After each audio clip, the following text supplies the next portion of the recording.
know if you've been looking around lately and feeling like we in collapso land, and then thinking, oh, well, if collapse, then therefore cannot have goal, because goal equal future, and future equal not exist. Because if you're feeling that way, I got some ideas, because this is what I do when I am feeling that way. Here are my 3 strats, my speedrun strats for locking in to artistic goals, even when the context is not real great. Because I think that's where we are right now. People's feeling real cannot have goals. So one is treat your goals as hypotheses. A goal is not something that you fail, really. It's more like an experiment. An experiment can fail, like an experiment, maybe the reaction didn't happen the way you expected, but like, you did the experiment. The outcome of the experiment, whether or not it was what you wanted or not, is not actually like up to you. What is up to you is doing the experiment. So when you're setting up your goals, making a hypothesis, instead of saying like, I am definitely gonna do 100 of this thing, you can be like, I would like to see how this process might set me up for this type of outcome. So test processes that may or may not contribute to that hypothesis. So you make a hypothesis, like one of my hypotheses for the first 3 months of this year was to make 6 videos. This is the 6th of those videos. Thank you. Exactly accomplished my goal. And I have been testing processes that make me able to accomplish that goal. Like right now, I am recording a voiceover with literally no video recorded, which is not something I usually do. I usually have lots of visuals first, and I have lots of project stuff, and there's lots of visual things for me to look at while I record the voiceover. But we're not doing that because we're testing a different process that will help me achieve the goal of making 6 videos in 3 months. So learn from those tests and change the hypothesis as you test it. Now, again, we are not scientists. We're in a laboratory right now. So you're allowed to change your hypothesis as much as you want. You're allowed to change based on the outcome of a test. Like, this is something that people do in science. You change things based on the outcome of a test. Maybe you have an individual hypothesis for every test, and then, oh, nope, you were wrong. You gotta do the experiment different next time. So a goal is an idea about what maybe you could do. It's an interest. And then the processes are tests that you run against that interest. And they help keep track of how your processes affect your outcomes. So keep track of the changes that you make both to your tests and to your hypotheses. Yeah. And everything, so that you can see how different tests that you're doing change your thinking. And the way that I do this is that I integrate the process of documentation directly into the project. So this is my strat. Number 2 most bestest strat. Strat number 2, make all of the goal into a project. So I'm an artist because I love making art. I know, like, mind blown, right? You love making art, so therefore you're an artist? What? Crazy town. But being a professional artist, which is what I am, is mostly not about making art, actually. It's mostly about writing grant applications and sending emails and doing promo and connecting and networking and going to events, and like, so there's a lot of like work inside of being a working artist. So if I want to achieve a goal, I need to make that goal into a way for me to do my favorite thing, which is making arts. So when I wanted to brush my teeth every day, which, hello, I am autistic, brushing my teeth every day is a literal nightmare. When I wanted to do this, when I wanted to teach myself how to do this, I made a project called Care-tober, in which I got to draw a cool draw every day that I did the stupid thing that I hate, i.e. brushing my teeth. And so now I'm actually leveling up. So now I want to do physical therapy 300 days in a row. So what do? I turned it into an endurance performance art project, complete with video documentation and drawing documentation. And all these things come together into a whole project. So the goal of I want to brush my teeth every day, or I want to do physical therapy every day, becomes a whole project. And you can also do this with like networking goals. So one of my goals in the last 3 months has been to level up my networking skills. And so to do that, I've created a whole project called The Little Guys, where I make all of these tiny little arts and I give them as gifts to people that I interact with at events, or who curate me into shows, who I want to like use my art making practice to strengthen my relationships with these people and people in this environment. So I developed this whole project around I get to make arts, and that arts leads to the goal of the networking. So I get to make all these cool tiny little paints and tiny little draws, and I get to use that as a calling card, as a gift, as a way to strengthen relationships. And that is what leads to the goal of networking, that helps get me to do the thing. Because if goal is not art, do not want to do goal, right? If goal is not make art, why do goal? Goal bad. In brain think goal bad. So if goal is not art, make achieving the goal into art. You're here because you're an artist. You're here because you're a creative human, and like using your creative skills to help you sort of change your relationship to the things that you, air quotes here, like have to do. It makes your art and your life like more interrelated to each other. And it makes the practice of doing physical therapy, the practice of brushing teeth, the practice of networking into art projects themselves, and so therefore makes them more meaningful and more valuable.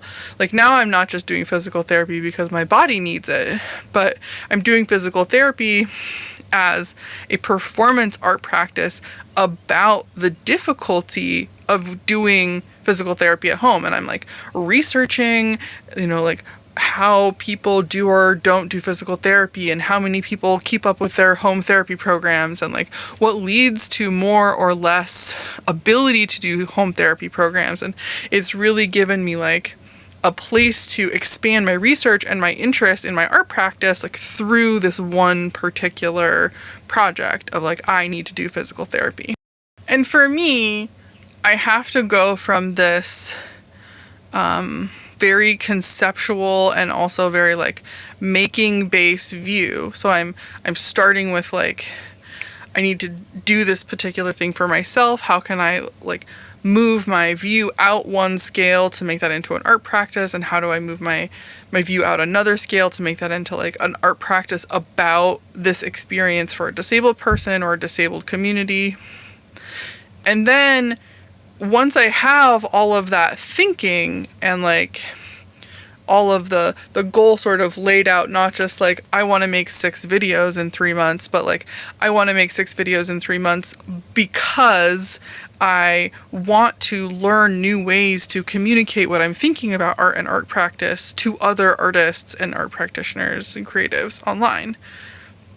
And that the goal has this like bigger why and understanding and conceptualization. So like once I have all of that, once I've done all that thinking and really thought through the practical, or sorry, not the practical, but like the making part of it, the conceptual and the making part of it, then I get into my like practical breakdown.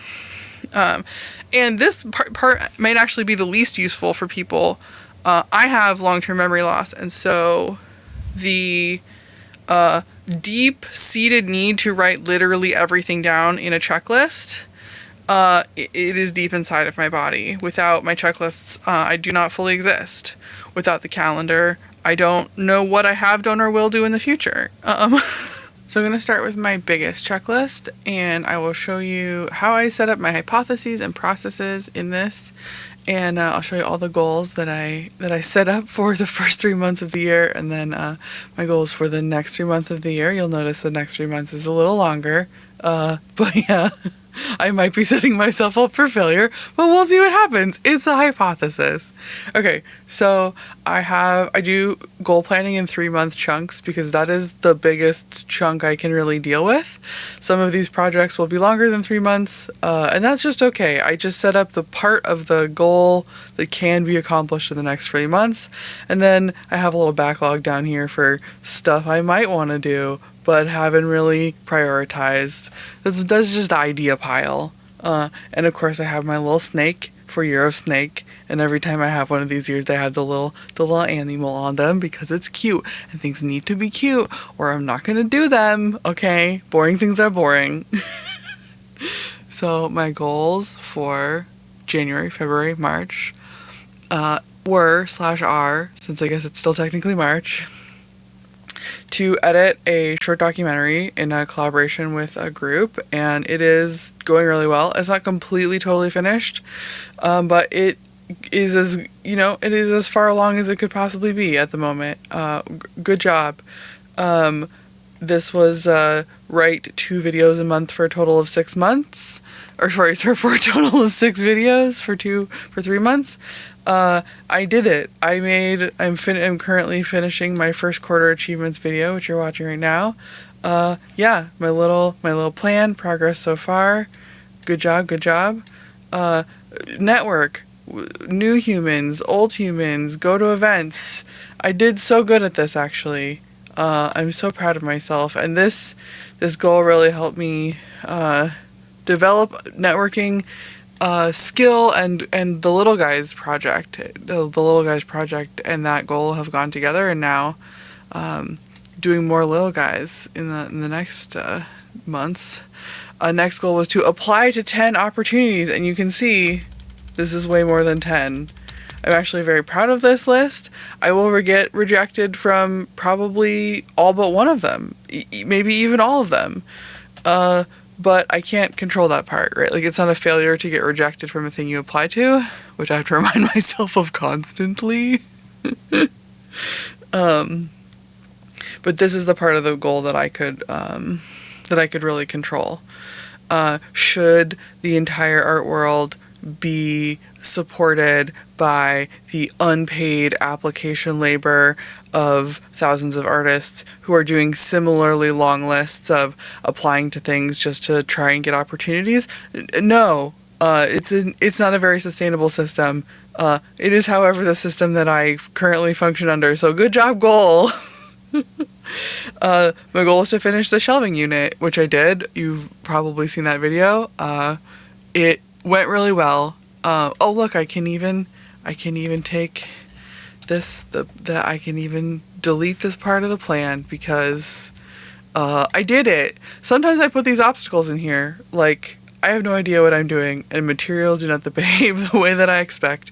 And, just to remind myself that things gonna throw you up challenges. And then to do a 10x wall sculpture. So this was for a show that I was invited to, where all the pieces had to be 10 inches by 10 inches, and I did it. I actually did all of this already. Again, with I did the whole plan. Execution! Woo! And you'll also notice that some of these are overlapping, right? So write 2 videos a month for a total of 6 and finish the shelving unit are a little bit overlapping because finishing the shelving unit involved making a video about it. So these are, they're a little bit nested, they're a little bit overlapping. And then every sort of Sunday or Monday I come in here and I look at sort of what, the timelines for things, when things need to be applied to, or like what's coming up. And then I convert that into my medium size checklist, which is called Current Week. Now you might think that this is the smallest size checklist, but it's actually not. This is everything I have to do every day. So now I break things down into like, what are the biggest, most important things that have to get done for the week, and what has to get done literally every single day. And I have to have literally everything in a checklist or it will not get done. And so the smallest checklist is actually the one I don't save because its accomplishments are here, but I break this down even more. And if I have a task like I need to work on this report, or I need to record the voiceover for this video, I will break that down into even smaller chunks to give myself even more sense of accomplishment and momentum. Sometimes I write them on paper, sometimes I write them in this document and then later delete them. My tiniest, smallest checklists are the most ephemeral, so I don't tend to save them, and so I don't have them here to show you. But yeah, I gotta have my tiniest baby's checklist. And to do all of this, I keep a weekly template over here. So this is all the things I need to do every single day that repeat, and I need to remember all of them, so I keep them in this template. And then as an accomplishment for myself, every time I finish a week, I print it out on physical paper, and then I make a draw out of it. I draw a little guy on it to give myself a little extra brain juice. So yeah, my next 3 months are a little bit bigger. It's a little more ambitious. We'll see what happens. It's a hypothesis. So this is a software project that I'm working on that will definitely take longer than 3 months, but it'll some of it will happen. To continue working on the little guys, which I've shown you, and I'll make a whole video about the little guys. I want to finish 2 art books. These are actually mostly done. They just have been sitting, languishing on the shelf and haven't been finished. I want to do another whole round of applications. I don't have them all listed out here. You can see like when things are in plan, this is what it looks like. I want to continue networking. So I have plans for like people and places I want to go and things I want to do. And I have the same goal of write 2 videos a month for a total of 6. And I have my little plan for what I want to do. Little guys, book arts, going to art things, and start a residency at Counterpulse. That actually starts next week, which is exciting. And then I have a whole sewing project that I need to finish on an art project, and I'll probably make a whole video about that too. So yeah, and these are my like freelance and art projects. I also have like work goals and stuff that I keep separately. But yeah, so this is the ridiculous way, the ridiculous process that I have come up with to like really achieve my goals. And it has worked so well. Hypotheses and processes, and then like turning everything into an art project, and then using this just ludicrously complicated 3-tiered checklist system. So yeah, tell me about how you achieve your art goals. I would love to learn from other people sort of like weird, crazy methods that they use.